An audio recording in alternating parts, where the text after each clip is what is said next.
Halo traders, apa kabar Bapak Ibu semua? Kembali lagi bertemu dengan saya Setio Wibowo di materi edukasi Forex dan Gold ya. Saya harap Bapak Ibu semuanya sehat, akun tradingnya semakin profitable dan kita semua semakin hari semakin menjadi trader yang lebih baik dibanding hari kemarin ya. Kalau saat ini Bapak Ibu posisinya lagi nggak enak ya, lagi minus, tradingnya lagi loss ya, akun tradingnya itu lagi minus, jangan patah semangat ya Bapak Ibu semua, terus belajar, tetap semangat. Kalau Bapak Ibu belajar dengan tekun ya, saya percaya ya Tuhan pasti buka jalan asal kita mau berusaha dengan maksimal, belajar dan belajar terus ya. Oke, bagi Bapak Ibu yang baru pertama kali datang di channel YouTube saya mengucapkan selamat datang ya. Bapak Ibu semua bisa subscribe di channel YouTube saya dan aktifkan loncengnya agar setiap kali saya mengupload video materi edukasi Forex dan Gold seperti ini, Anda akan mendapatkan notifikasinya dan tidak ketinggalan video-video edukasi dari saya ya di channel YouTube ini, gratis ya Bapak Ibu semua. Dan bagi Bapak Ibu yang subscriber ya, para subscriber yang sudah setia nonton video-video saya mengucapkan terima kasih banyak ya buat Bapak Ibu semua. Dukungan ya, dukungan Bapak Ibu semua tentunya sangat berarti untuk perkembangan channel YouTube saya ya. Oke Bapak Ibu, kita akan mulai saja materi edukasi kali ini. Tapi sebelumnya bisa tolong like dulu ya, share videonya, dan nanti jangan lupa tinggalkan komentar Anda ya. Baik, Bapak Ibu semua, judul video saya kali ini adalah sangat menarik ya, yaitu Gold Seasonality ya. Kapan waktu terbaik untuk buy dan sell gold ya. Baik, sangat menarik sekali. Kita akan langsung masuk ke materinya ya. Oke, jadi ini adalah berawal dari sebuah pertanyaan di grup WA saya ya. Jadi saya bacakan, ini pertanyaannya ada di monitor ya. Pak, saya suka dengar orang bilang kalau gold itu buy di akhir tahun dan awal tahun. Kalau pertengahan tahun itu bagusnya sell. Boleh bahas tentang hal ini, Pak, ya. Jadi sekali lagi pertanyaannya itu adalah ini Bapak ini, entah Bapak atau Ibu ya, saya lupa, tapi sepertinya Bapak ya. Dia tuh suka dengar orang gitu ngomong bahwa kalau gold itu enaknya, bagusnya tuh buy di akhir tahun dan awal tahun. Sedangkan ketika di pertengahan tahun itu bagusnya adalah sell ya. Nah, oke ya Bapak Ibu, ini adalah pertanyaannya. Kita akan lanjut ke materi yang selanjutnya ya. Kita langsung intro dulu ya. Jadi intro dulu, nanti apa namanya, tolong jangan di skip ya Bapak Ibu semua, karena ini adalah penelitian saya ya. Jadi jangan di skip agar supaya penelitiannya itu tidak terputus-putus ya, karena penelitian itu memang harus dipahami apa namanya, dari asumsi yang paling dasar, data-data yang digunakan ya, periode waktu dan sebagainya, itu agar supaya paham ya, agar supaya paham penelitiannya sebatas apa ya, batas-batasan yang digunakan seperti apa, metodenya yang digunakan seperti apa, agar supaya nanti tidak salah paham ya. Oke, kita akan masuk ke intro dulu ya Bapak Ibu semua. Faktor seasonality itu pada gold itu dianggap penting oleh banyak analis. Misalnya karena faktor permintaan yang biasanya meningkat pada hari-hari penting atau hari raya tertentu seperti Chinese New Year, Akshaya Tritiya di India, hari Natal dan akhir tahun, bahkan sampai hari Valentine's ya. Jadi ini berhubungan dengan demand ya, atau permintaan gold pada hari-hari tertentu ya. Paham ya Bapak Ibu semua. Nah, selanjutnya, pendekatan seasonality itu tidak pernah dimaksudkan untuk dijadikan tool tunggal dalam mengambil keputusan trading ya. Jadi itu harus dikombinasikan dengan metode analisa lainnya ya, agar supaya paham. Oke ya. Bapak Ibu semua, itu adalah intronya. Sekarang kita masuk ke batasan metode penelitian ya, agar supaya Bapak Ibu tahu ini seperti apa batasan metode penelitian saya ya. Oke. Pertama, menggunakan monthly candle ya, yaitu bullish candle atau bearish candle sebagai acuannya ya. Jadi candlenya itu bullish atau bearish gitu ya. Oke. Selanjutnya periode yang diambil adalah antara tahun 1997 sampai 2020 ya, artinya itu adalah 24 tahun ya. Selanjutnya, pola seperti hammer, pin bar, spinning top, shooting star, inverted hammer dan lain-lain ya, itu ditentukan oleh warna bodinya ya. Contohnya jika ada pin bar yang warna bodinya itu hitam, maka dianggap bearish ya. Jika bodinya putih, maka dianggap bullish ya. Nangkap ya Bapak Ibu semua. Selanjutnya, candle yang dianggap range itu hanya doji yang benar-benar harga open dan close-nya itu sama atau tipis sekali bedanya ya. Doji yang bodinya itu agak tebal itu dinilai mengikuti warna bodinya ya. Jadi tidak semua doji saya anggap range ya.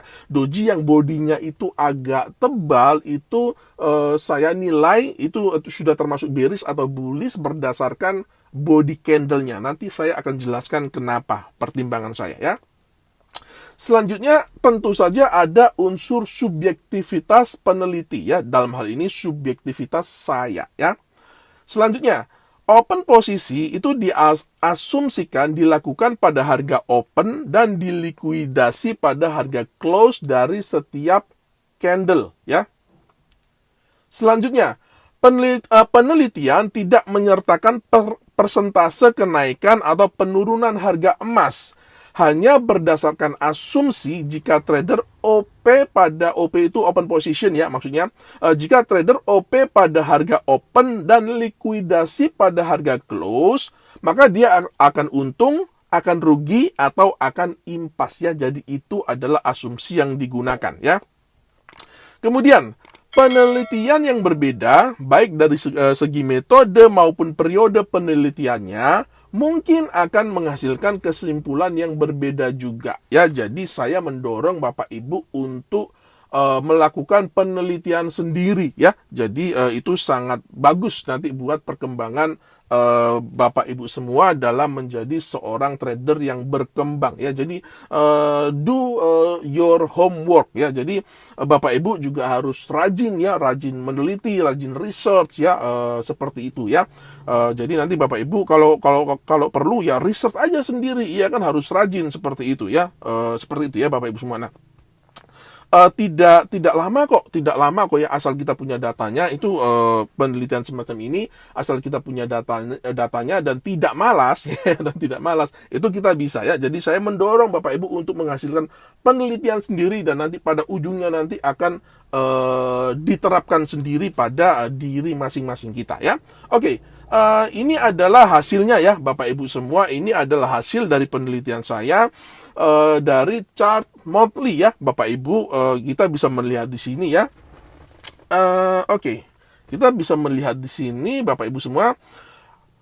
Januari ya, Januari sekali lagi ini periode antara 1997 sampai 2020 ya, jadi 24 tahun. Nah, ini adalah hasilnya ya Bapak Ibu semua. Nah, hasilnya untuk bulan Januari ya, untuk bulan Januari itu hasilnya adalah candle bullish itu 15 buah. 15 buah candle bullish, artinya itu 62,5%.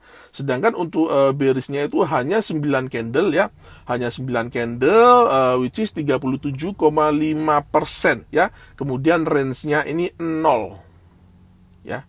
Artinya apa? Bapak Ibu semua, kalau kita membaca data ini, artinya adalah di bulan Januari itu memang kita lebih baik atau gini, kesempatan probabilitas ya, probabilitas yang tepatnya probabilitas bullish itu lebih baik dibanding probabilitas bearish di bulan Januari ya. Artinya apa? Misalkan Bapak Ibu semua itu mau menggunakan seasonality gold ini sebagai konfirmasi atau sebagai tambahan atau sebagai tool kombinasi yang dikombinasikan dengan teknik Bapak Ibu semua, maka untuk bulan Januari itu lebih baik kalau kita menggunakan konfirmasinya adalah seasonality gold, itu lebih baik kita buy ya. Jadi seandainya studi analisa teknikal, misalkan studi analisa teknikal atau fundamental Bapak Ibu semua itu menghasilkan sinyal buy, maka itu sesuai dengan seasonality goldnya ya. Jadi yang memang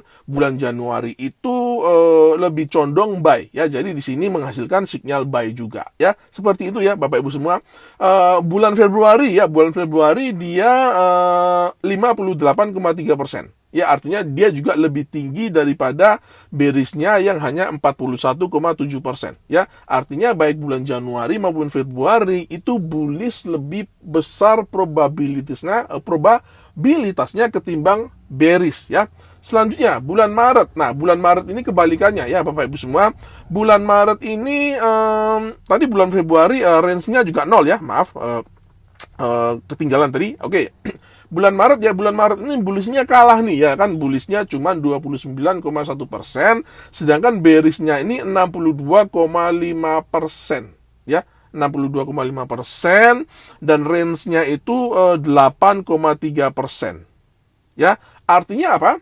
Artinya bulan Maret itu bearish-nya lebih kuat ya. Jadi kalau misalkan kita mau nganalisa, wah ini bulan Maret nih, misalkan bulan Maret berarti probabilitas untuk gold itu cenderung turun ya, cenderung bearish seperti itu ya.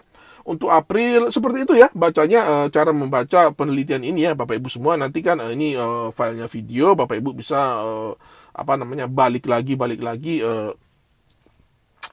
kalau Bapak Ibu kepingin lihat yang ini, bisa bolak-balik lah enaknya file video kan. Oke, selanjutnya Bapak Ibu ini, jadi untuk bulan Maret bearishnya yang menang ya. Jadi untuk bulan Maret itu lebih bagus untuk sell ya, probabilitasnya lebih besar ya. Terus kalau untuk bulan April itu kembali lagi bullishnya yang menang ya, bullishnya yang menang dengan jumlah 54 persentase ya, 54,2% ya. Bearishnya itu 33,3% ya. Ini sekali lagi ya Bapak Ibu ya, asumsinya kalau misalkan di bulan April ya, misalkan di bulan April, asumsinya sekali lagi supaya Bapak Ibu nggak lupa ya. Kalau misalkan di bulan April nih, Bapak Ibu mau buy atau mau bingung kan, mau buy atau mau sell ya lah. Ya udah, kalau misalkan tahu probabilitasnya seperti ini ya, misalkan bulan April ini lebih banyak bullishnya, ya udah ketika candle monthly-nya open di bulan April itu langsung aja buy ya kan, atau mungkin nunggu turun sedikit gitu kan, buy aja di situ. Kenapa? Karena nanti asumsinya kalau menggunakan penelitian ini, ketika harga itu close di akhir bulan April, maka 54,2% itu harga opennya, harga close-nya tuh lebih tinggi dibanding harga open ya. Artinya apa? Kita profit ya. Seperti itu ya Bapak Ibu semua. Nah, kita lanjut ya. Untuk bulan Mei, yang menang yang bearish ya. Bulan Mei ini bullishnya cuma 45,8% ya. Bearishnya 50%, range-nya itu 4,1%. Seperti itu ya Bapak Ibu semua ya. Ini kalau mau dijelasin panjang-panjang kayaknya agak membosankan ya. Yang penting Bapak Ibu semua paham aja bagaimana cara bacanya. Ya seperti itu ya Bapak Ibu semua ya. Seperti itu. Dan kalau kita melihat ya Bapak Ibu, kita balik ke pertanyaan dari member WA tadi, yang pertanyaannya itu adalah, apakah benar bahwa untuk awal dan akhir tahun itu kita cenderung harus buy gold ya, sedangkan untuk pertengahan tahun itu kita cenderung sell. Nah, kita akan lihat di sini ya Bapak Ibu semua ya. Kalau kita ngomong awal dan akhir tahun kan itu ya paling enggak untuk awal kita ngomong Januari, Februari, Maret lah ya Bapak Ibu semua ya. Kalau kita ngomong awal tahun ya, Januari, Februari, Maret, maka kita bisa mengatakan bahwa di awal tahun itu memang benar ya, bahwa probabilitas untuk bullishnya itu memang lebih gede ya daripada kita sell ya. Jadi lebih baik kalau di awal tahun tuh lebih baik kita buy daripada kita sell, karena bearishnya ini lebih kecil probabilitasnya, kecuali bulan Maret ya. Kecuali bulan Maret itu memang bearishnya lebih gede ya. Seperti itu. Nah, untuk pertengahan ini ya, mulai April ya, kalau kita melihat April, pertengahan tuh mulai dari mana sih? Nanti ada kuartal. Kalau di kuartal mungkin lebih kelihatan ya, Bapak Ibu semua. Akan tetapi pada at least kalau kita melihat data ini ya, di awal tahun bisa dikatakan itu adalah suatu pernyataan yang cukup tepat ya, cukup tepat. Jadi bisa dipertimbangkan bahwa di awal tahun itu memang biasanya itu lebih banyak probabilitasnya itu bullish ya. Jadi kita itu lebih baik buy di awal tahun. Sekarang kalau misalkan kita cek di akhir tahun ya, di akhir tahun katakanlah mulai ya kuartal terakhir lah ya. Nanti kuartal juga ada sesinya sendiri di belakang ya. Untuk kuartal terakhir, katakanlah Oktober, November, dan Desember ya. Ternyata ya bisa dikatakan 50-50 lah ya. Bisa dikatakan 50-50 kalau kita melihat data ini ya. Bulan Oktober ini bearish yang menang, bulan November itu bullish yang menang, bulan Desember itu bullish yang menang juga. Tapi ini kita anggap bullish menang lagi nih ya kan. Ya kan, sorry ya Bapak Ibu semua, kita anggap bullish menang lagi ya karena dia menang 2 kali ya. November, Desember dia menang ya. November, Desember dia menang, sedangkan Oktober aja yang kalah ya. Jadi ini benar lagi ya. Sekali lagi ini benar lagi bahwa untuk awal dan akhir tahun itu probabilitas bullish lebih besar ya, seperti itu ya Bapak Ibu ya. Mudah-mudahan nangkap ya Bapak Ibu, mudah-mudahan nangkap. Oke, kita akan lanjut ke slide yang berikutnya. Nah, di slide yang berikutnya ini Bapak Ibu saya membagi berdasarkan kuartal atau per 3 bulan ya. Ini hasilnya ya Bapak Ibu semua. Jadi untuk kuartal pertama itu 50% bullish, 47,2% bearish, dan 2,8% itu range. Artinya apa? Bullishnya menang lagi nih. Ya kan? Bullishnya menang lagi untuk kuartal pertama. Artinya kalau untuk pertanyaan yang apakah memang di kuartal pertama atau taruhlah awal tahun itu kita lebih baik buy, itu betul ya. Hipotesanya betul ya sejauh ini berdasarkan penelitian ini. Kemudian kuartal kedua itu kita kan masukkan dia ke dalam pertengahan tahun lah ya, pertengahan tahun. Untuk kuartal kedua itu pertengahan tahun tuh sebaiknya kita kasih 2 kuartal deh ya. Oke ya, untuk yang kuartal kedua itu bullishnya menang lagi ya, bullishnya menang lagi dibanding bearishnya. Artinya kita memang lebih baik buy daripada sell ya. Selanjutnya di kuartal yang ketiga itu dia gede nih ya, 55,5% ya. Jadi yang kalau kita bicara kuartal itu yang paling gede bullishnya itu kuartal ketiga ya, kuartal ketiga paling gede bullishnya ya.